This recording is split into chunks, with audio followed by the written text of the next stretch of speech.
quoting Israel, the Prime Minister, the Defense Minister, and some top militaries. But these are only quotes given in speeches or in other circumstances. I would like to ask you, do you have a written document by the government with a clear intent to commit genocide?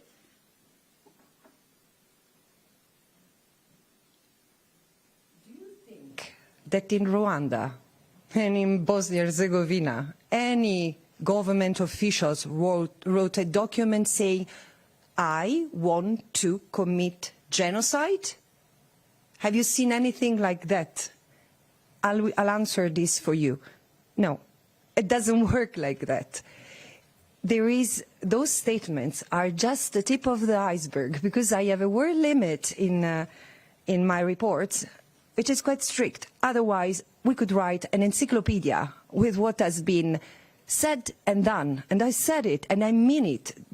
If the International Criminal Court is serious about investigating what Israel has done in Gaza, as of the 7th of October, only as of the 7th of October, it will be busy for decades.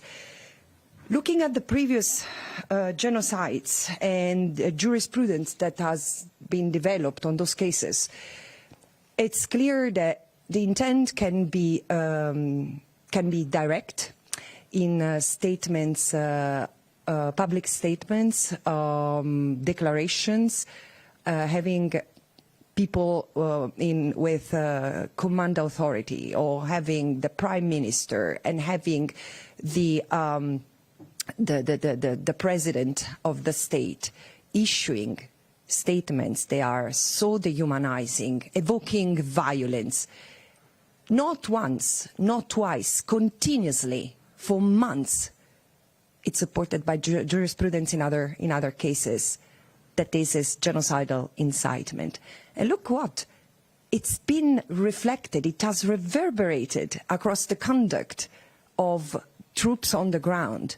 They've used the same words. Amalek. Amalek is a program in itself. And then, as you say, are there documents? If you read my report, you will see that I've quoted official documents, legal analysis, that the legal justification that Israel uses. There are two, one version and then an updated version with the key legal findings. And it's exactly what I said. It's humanitarian camouflage, because they justify what they're doing using IHL categories. Evacuations and human shields. Everyone is a human shield. Everyone is a human shield. Women, children, anything that is between the troops and whatever is their objective. And by the way, the overall objective, eradicating Hamas, destroying Hamas, which is not even a real military objective. Because one thing is to neutralize, destroy the military capacity of an organization. Another thing is to target also the civilian components. And this is what has been done. Every Hamas affiliate has been considered targetable, killable, and so their family members. This explains the 30,000 people who have been killed plus. I mean, this is a conservative figure I'm referring to. Nina Larsson, AFP. Yes, thank you for taking my question. Over here. Sorry. I was wondering if you could say something about the countries that are providing weapons and other support to Israel. You've called for an arms embargo and sanctions, but what responsibility do those countries carry for providing the weapons up until now? And now that you've called for this, and you're saying that this is a fairly clear requirement, what is their responsibility if they continue? If you could say something about that. Thank you. Yes, I formulated that recommendation because this is a clear emanation of the Genocide Convention. When there is a risk of genocide, there are obligations that are immediately have to be followed. So there are different things, but suspending arms transfer, suspending weapons transfer is necessary in order to reduce the level of hostilities and violence against civilians. After the 26th of January's ICJ interim ruling, there was no doubt whatsoever that that was the obligation pending on all states, and this has not been acted upon. So I didn't formulate. Of course, we know who's the main political and also economic supporter of Israel. So of course the eye and the mind immediately goes to the United States, but there are other states. And I intend to look further into this, so probably my next report will be on this topic, on the issue of responsibility. We'll go to journalists who are participating online, starting with Antonio Brotto, FA. Sorry. I just wanted to follow up. I'm sorry. I just wanted to check. Would you say that they could be considered complicit in the genocide that you've seen? This is not something that I can conclude right now, but the risk is there. And there are already legal proceedings that have been started in the United States, for example, by the Center for Constitutional Rights. So, but I'm not in a position to conclude that as well. Okay, we'll move to journalists who are attending this press conference online, starting with Antonio Brotto, Spanish news agency, please. Thank you very much. I would like to ask if you think that your conclusions should accelerate the verdict of International Court of Justice regarding genocide in Gaza. Some say that it could take years for them to make a decision, but do you think it could be faster? Thank you.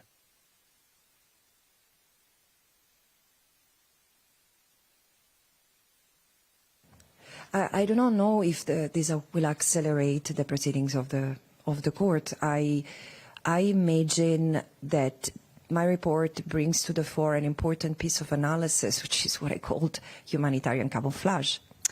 Because the tendency is to look at what Israel has done as isolated war crimes. And this is why I say, well, if we take a step back and look at the full picture, and for once we try not to miss the forest for the trees, we get it. Also because it's been said, as I said, the intent is so ostentatious. I mean, they're already planning how to rebuild Gaza for the settlers. It's shocking. And so probably that will provide further analytical elements. But my objective as a special rapporteur is not necessarily to influence the court, is to make sure the member states comply with international law, because it's not an act of charity. It's an international obligation they have.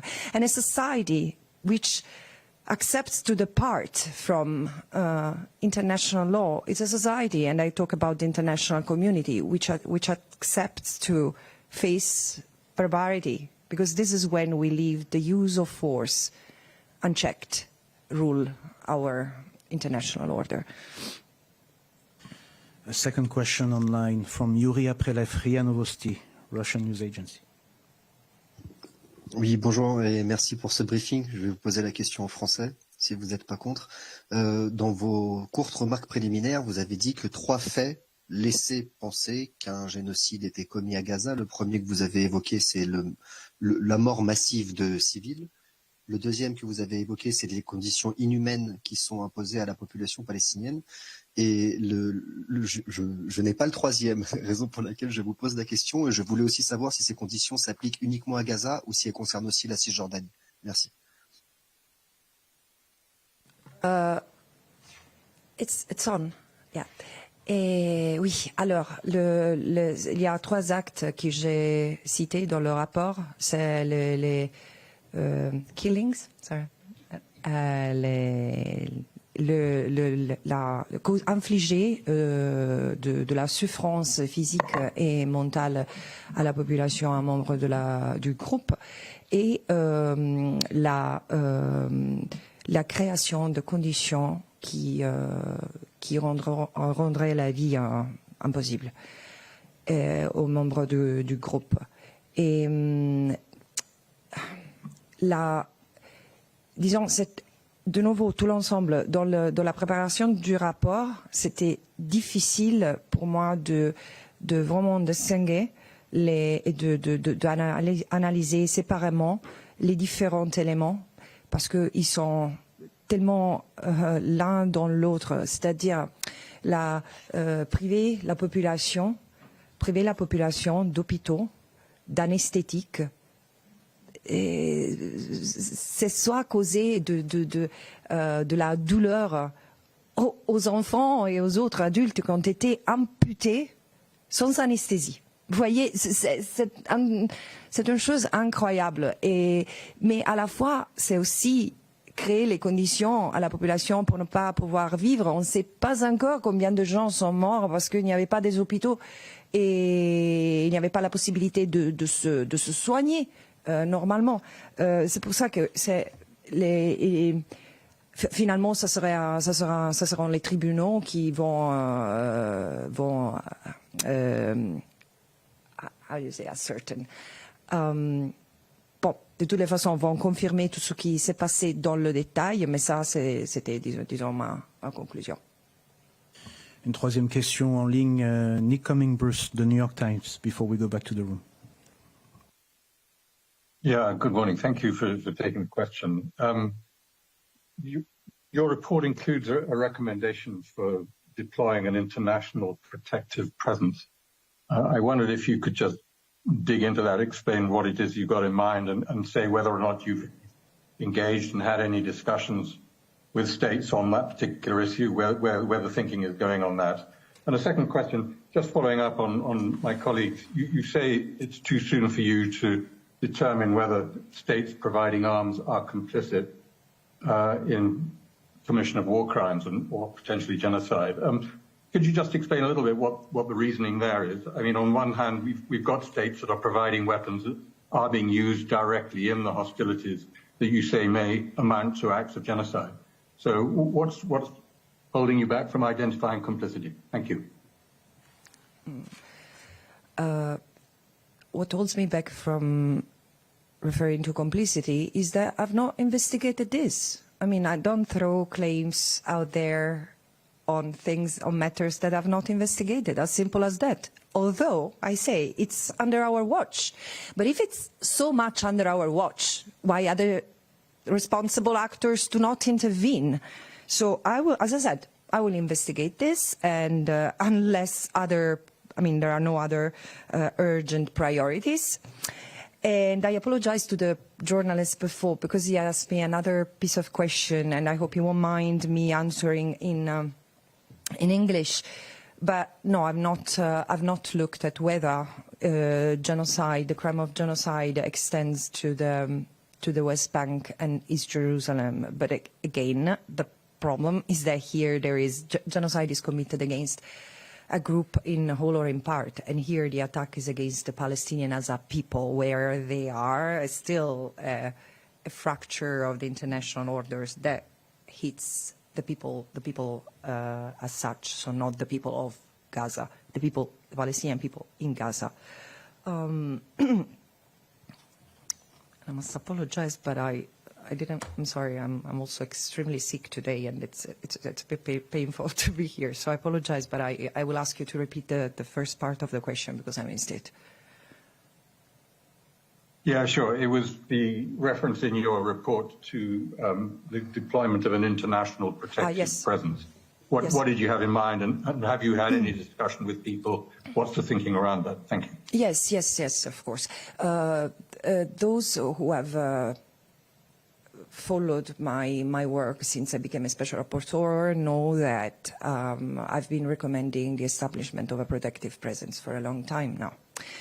And I will tell you what I mean, but let me tell you before that anyone I've engaged with, states and UN alike, roll their eyes when I say that. To say, Israel will never accept it. And at what point will we be able to draw a line and say, enough, you cannot decide everything without consequences? clearly, it doesn't work. Condemning Israel and saying that Israel doesn't respect international law is not enough.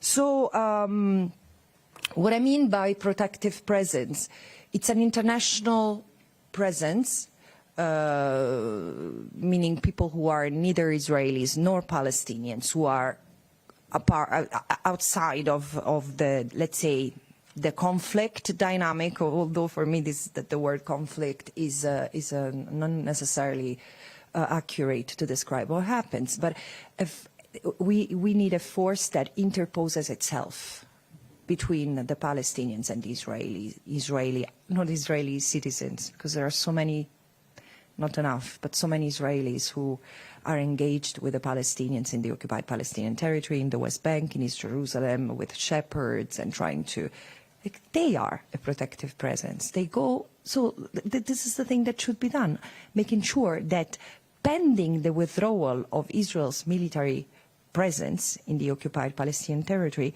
there is a shelter between the Palestinians and the Israeli settlers, armed settlers, and the army, so that because their physical integrity now is more at risk than ever, and so this could take. I mean, I was not necessarily thinking of blue helmets, but it could also be the passive presence, as it was called in the 90s, that UNRWA refugee affairs officers used to engage with. So just people who go there and make sure that there is no harm done, because now the violence has escalated to a point that is really unacceptable. Thank you. We'll go back to the room first with Satoko Adachi, Yomiuri Shimbun, then the lady in the back, and Al Jazeera, and John. Thank you very much for doing this. Yesterday at the Council, very few Western delegations took the floor, and I just wondering if you have received any reaction from your report, especially those countries who support Israel militarily, and if that is the case, what is their reaction? I think it's too soon to say. Personally, I'm looking at my team. I mean, I've not received anything in particular that I can signal. I think that the absence of many Western states, some really surprised me, speak for itself. They decide where to sit in this, and they should be questioned about that. But sooner or later, I mean, there will be a reaction, I suppose.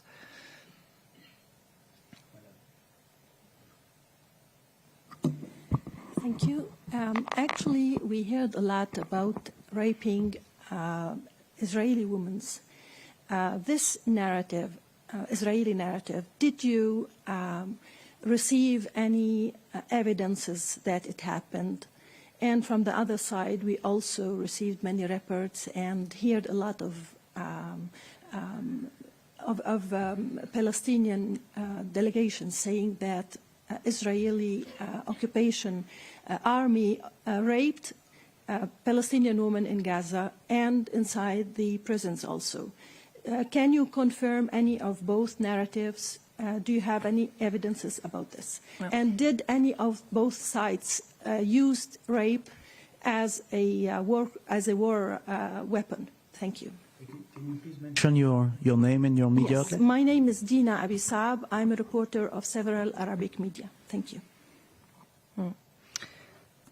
I'm not entirely comfortable with the term narrative, and I'm sure it's done in good faith. But it's the fact that rape occurs in context of hostilities or heightened animosity and conflict. I mean, even at the social level, it happens. So I was not surprised to hear allegations and instances of rape, and I've expressed since the very beginning my solidarity with all victims, and it's clear that it takes time for women to elaborate, to process what they've gone through.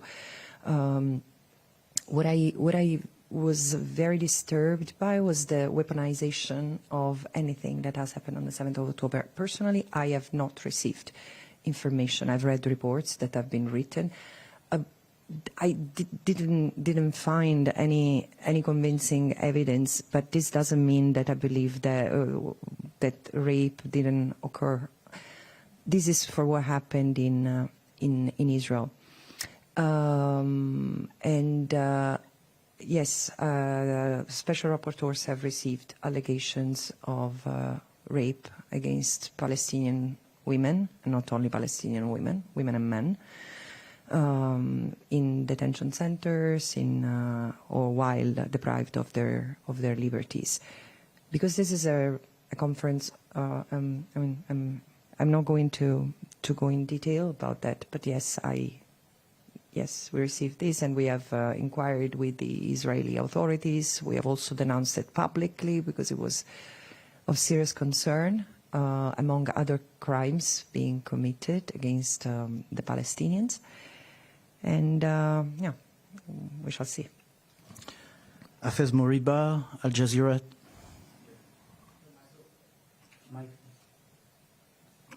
Okay.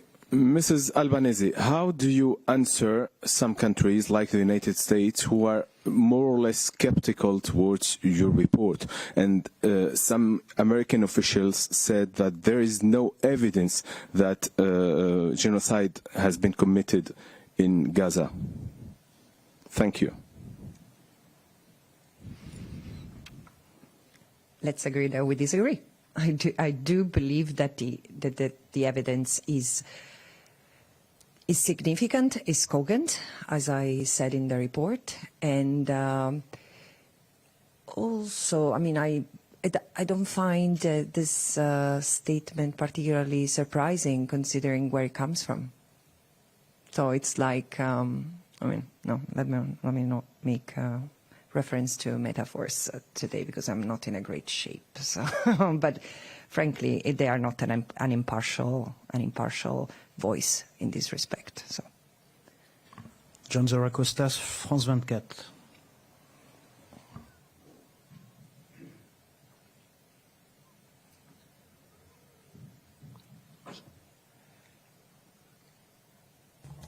Hi, this is for my other outlet, The Lancet. I was wondering, Special Rapporteur, can you elaborate a little bit more on the humanitarian camouflage and other case studies from violations in the field in recent years where similar policies have been enacted by armed groups or governments or military? And secondly, how much were you inspired in your research by General Maxwell Taylor and the Nuremberg tribunals? Thank you.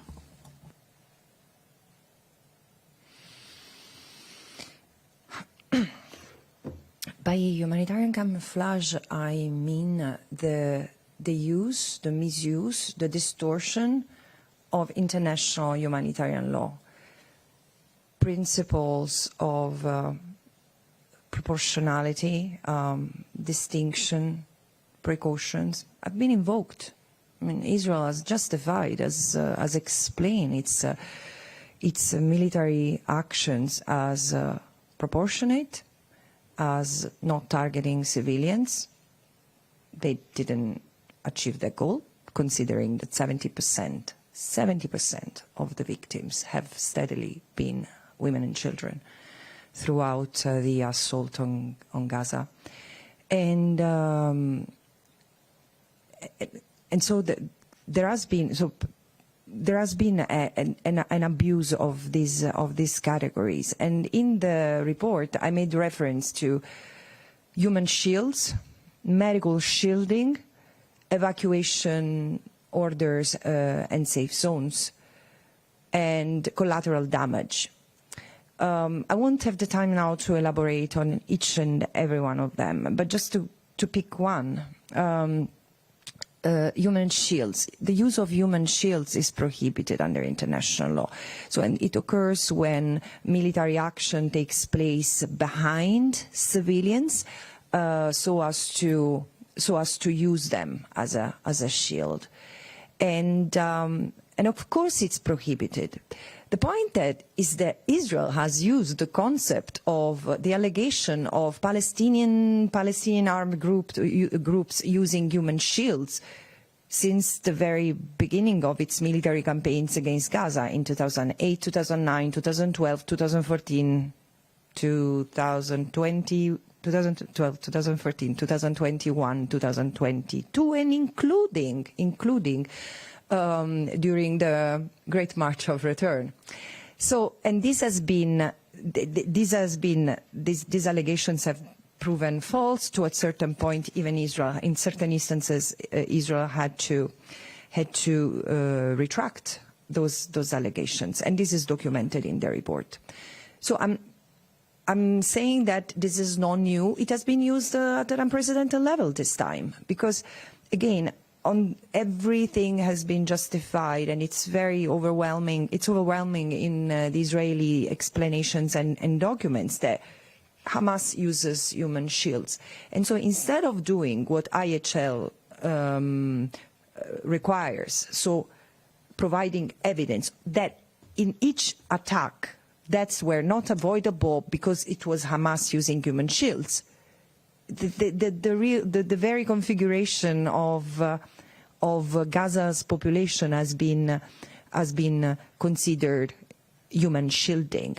But also, and this is the last element I wanted to bring to this, how military targets, because this is what happens to the people, how military targets have been considered. So first of all, there is a pattern that allows to say that not just combatants have been targeted. And in order to be a legitimate target, you need to be an active combatant. A soldier, and I say that in general, including an Israeli soldier who's not an active combat, cannot be targeted because he's a civilian at that point. And so it's a crime to target anyone who's not in active combat.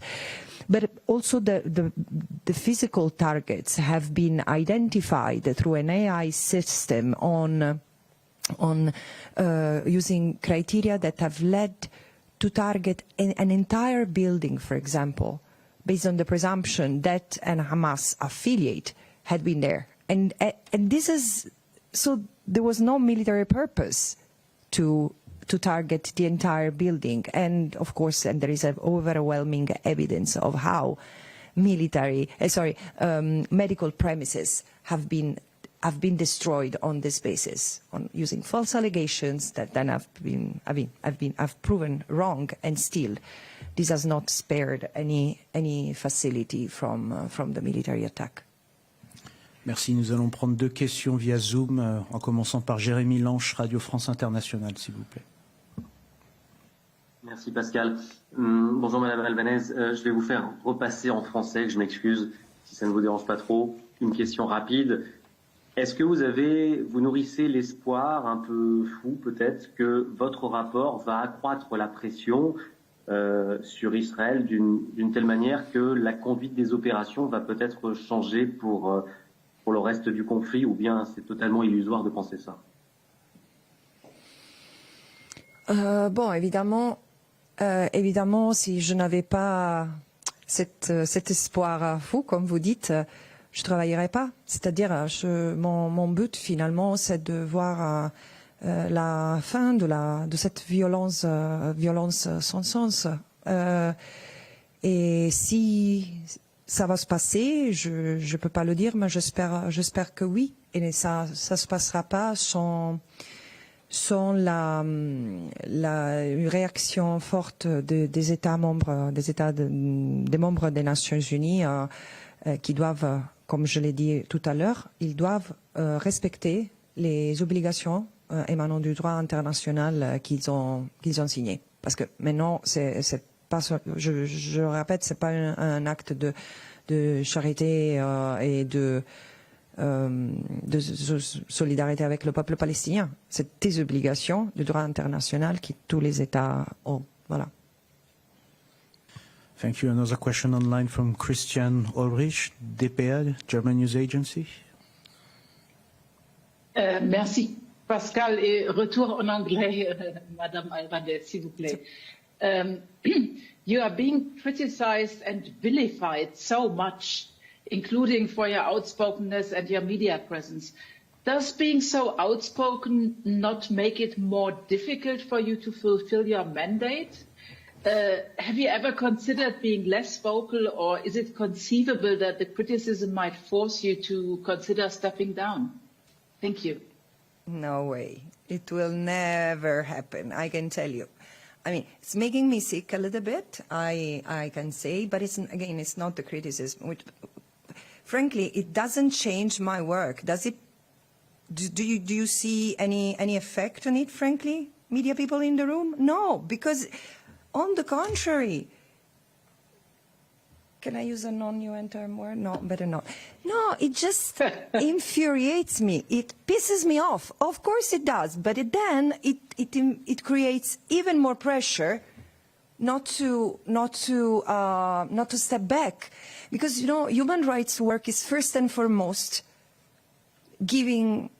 amplifying the voice of people who are not heard, and the Palestinians are not unique in this sense. This is the fate of the non-West, but non-Western people.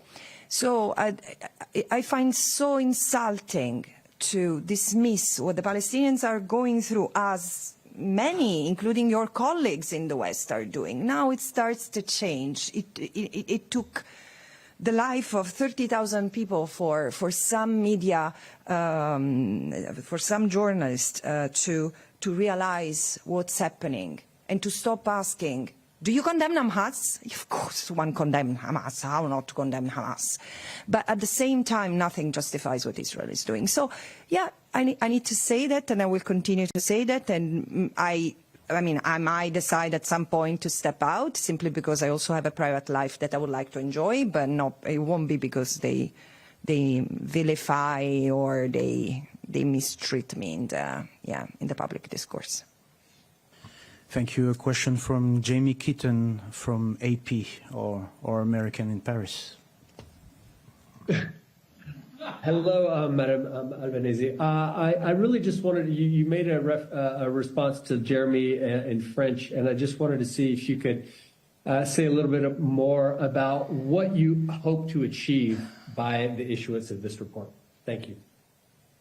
What I wrote in the recommendations, arms embargoes and sanctions, because there is no other way. Of course, what I want to see is the end of the hostilities and peace in that land for the Palestinians and Israelis, because when it happens, it will be a wonderful place. But it's really far. And because Israel is not going to change its pattern on its own, and it won't stop by inertia, I urged member states to take measures, and it's necessary. So what I want to see is sanctions and arms embargo as soon as possible, as it's been done with other states which violated international law. Voilà. Ok, on revient dans la salle avec Boris d'abord et ensuite Louisa. Ah, Louisa Balin, Global Geneva Insights, please. Merci Pascal. Bonjour Madame Albanese. Qu'est-ce que vous attendez de la Suisse, dépositaire des conventions de Genève, notamment? Qu'est-ce que vous attendez donc de la Suisse, surtout par rapport à l'UNRWA aussi? Qu'est-ce que vous attendez des pays et qu'est-ce que vous demandez aux pays, notamment de l'Union européenne? Et qu'est-ce que vous demandez aux États-Unis? Merci. Alors, je pars avec la question générale. Je pense que ce que je me répète, ce que je demande à tout État, c'est de prendre les mesures nécessaires pour se conformer au droit international et en particulier à la Convention sur le génocide qui pose des obligations sur les États. Prendre toute mesure pour empêcher qu'un génocide soit commis. Maintenant, je trouve que le génocide a été déjà commis. Le problème est qu'on peut encore sauver des vies. Et on peut encore, c'est-à-dire on peut se freiner et arrêter la descente vers l'abysse, quoi. Et Ça, en général, bon, ce que je m'attends qui se passe aux États-Unis, c'est peut-être un miracle qu'ils écoutent aussi leur peuple, parce que il y a même partout, il y a des protestes et des gens qui demandent le cessez-le-feu permanent. Bien sûr, la libération des otages et la libération de toute personne détenue arbitrairement. Il y a des milliers de Palestiniens dans cette situation maintenant. Et voilà, je pense que ça, c'est quelque chose qui concerne tous les États. À l'Union européenne en particulier, je pense que finalement, c'est nécessaire de suspendre l'accord d'association, les partenariats qu'ils ont avec l'État d'Israël. Vous voyez, parfois, je me retrouve avec des États qui me disent mais non, quand même, on a mis l'identification que les produits des colonies viennent des colonies. Oui, mais pourquoi ces produits sont sur vos marchés en premier lieu? Parce que ce sont l'émanation d'un crime de guerre. Ils ne devraient même pas rentrer dans les marchés européens. Et voilà, il y a eu toute cette tendance à normaliser la monstruosité, l'abnormalité qui est une occupation qui durera depuis 56 ans. Et voilà, il faut qu'ils se réveillent et ils changent de démarche. Qu'est-ce que je m'attends de la Suisse? Et là, je vais dire aussi une chose qui concerne les autres États membres, surtout ceux-là qui ont suspendu les financements à l'UNRWA.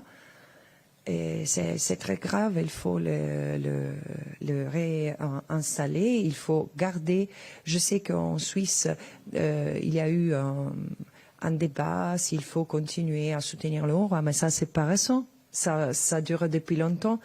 Et il y a beaucoup de désinformation, mais aussi une amnésie sur c'est quoi le UNRWA et c'est quoi le rôle de l'Assemblée générale. Ça, c'est pas le futur de UNRWA ne repose pas c'est-à-dire on ne peut pas se déterminer au niveau de États individuels. S'ils sont pas contents avec le UNRWA, il faut discuter au sein de l'agence de l'Assemblée générale, parce que c'est l'Assemblée générale qui a le mandat, qui a le pouvoir de changer le mandat de UNRWA.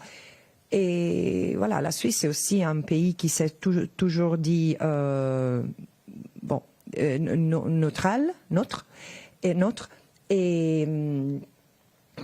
Et neutralité ne signifie pas silence absolu. Il faut prendre des décisions qui ne signifient pas rentrer dans la dynamique politique du conflit. Mais là, le niveau de violation qui ont été commis contre les civils à Gaza en particulier impose une prise de position forte. Parce que l'article Common Article 1, l'article 1 des conventions de Genève parle de respecter, obligation de respecter et assurer le respect du droit international humanitaire. Et ça, je le vois pas ni en Suisse ni ailleurs. We have a follow-up question from Jamie online. Jamie, please go ahead. Thanks, Pascal. Ms. Albanese, I wanted to just refer back to you the response from the Israeli diplomatic mission here in Geneva in their statement on Monday after the release of your report. They said that you were behind a, quote, campaign of delegitimizing the very creation and existence of the State of Israel. And they said that they accused you of excusing and legitimizing the attacks of October 7th and dismissing their anti-Semitic nature, among other things. But I just wanted to know if you could respond to those allegations, please. Thank you.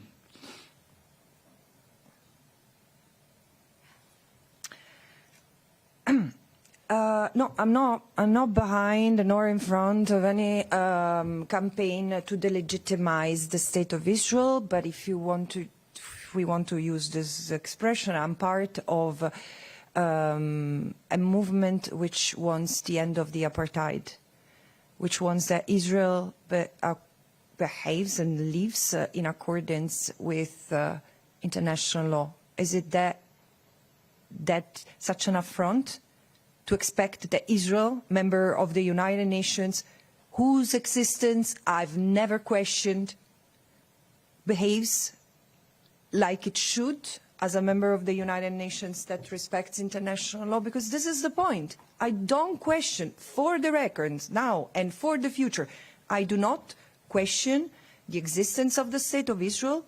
I say today that Israel cannot behave as it does as an apartheid state and face no consequences.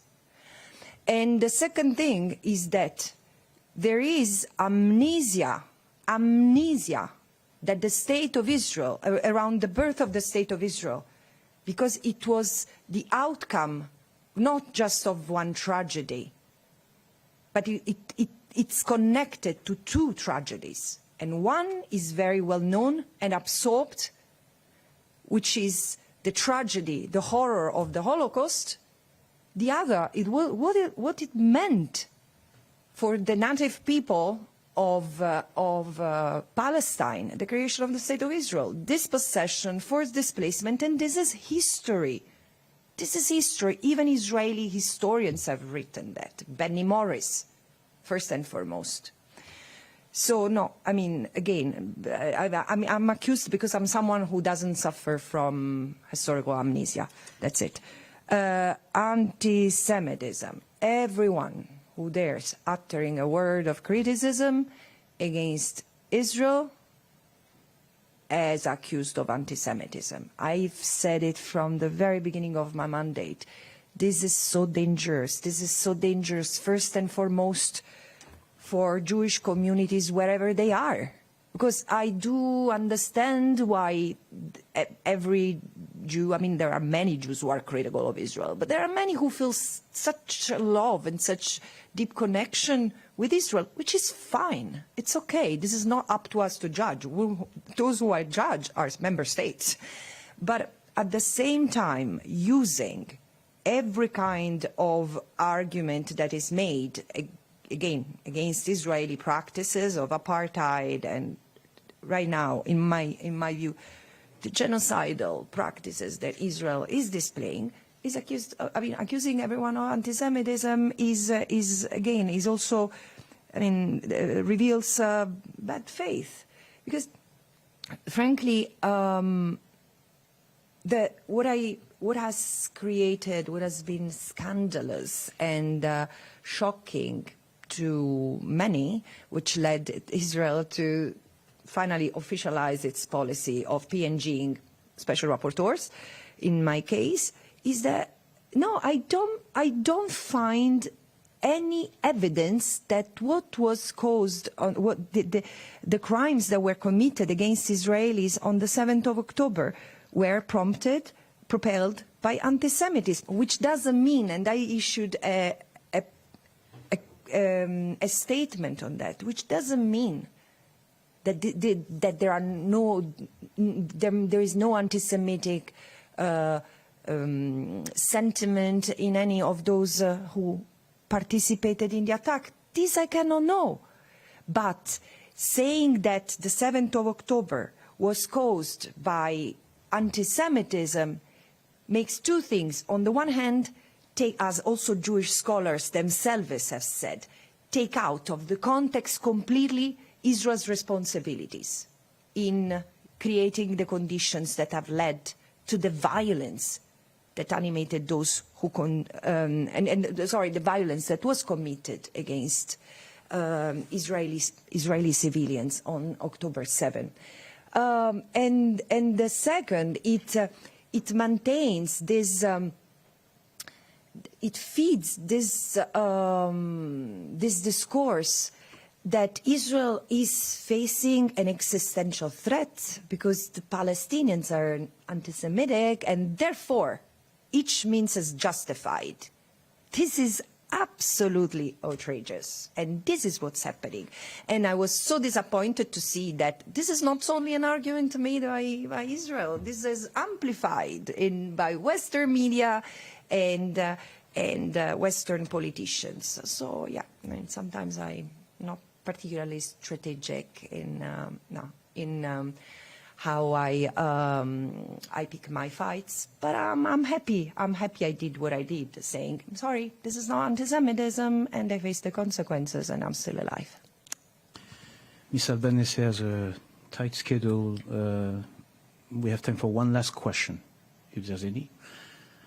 If not, do you have any concluding remarks? Just thank you. No concluding remarks. Okay. Thank you, Madam Special Rapporteur, and thank you to all of you for attending this press conference and for your interest in the work of the Special Rapporteur. Thank you.